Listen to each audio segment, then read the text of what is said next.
Nursing కళాశాల విద్యార్థినులకు పెను ప్రమాదం తప్పింది. నర్సింగ్ విద్యార్థినులు పరీక్షలు రాసేందుకు కళాశాలకు వెళ్తుండగా వారి బస్సు అగ్ని ప్రమాదానికి గురైంది.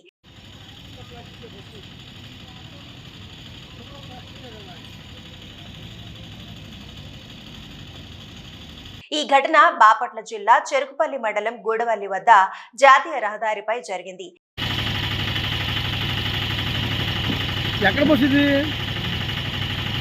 రేపెల్లె IREF విద్యా సంస్థకు చెందిన బస్సులో విద్యార్థినులు పరీక్షలు రాసేందుకు గుంటూరుకు వెళ్తుండగా విద్యుతాఘాతంతో బస్సు నుంచి మంటలు చెలరేగాయి. ముందుగానే పొగను గుర్తించి విద్యార్థినులు బస్సు నుంచి దిగిపోయారు.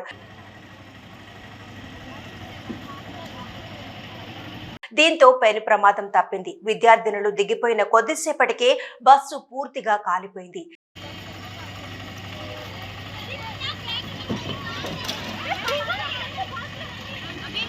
స్థానికులు స్పందించి నీళ్లు చల్లినప్పటికీ మంటలు అదుపులోకి రాలేదు.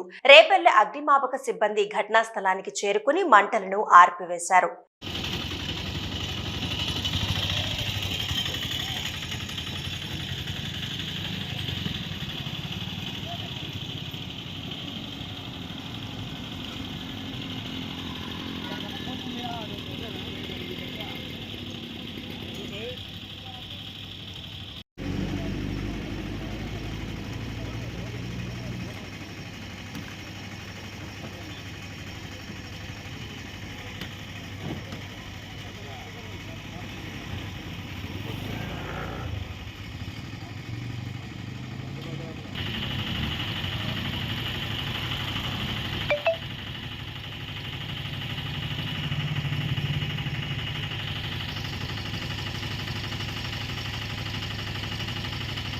నేను వచ్చినప్పుడు కొద్దిగా లైట్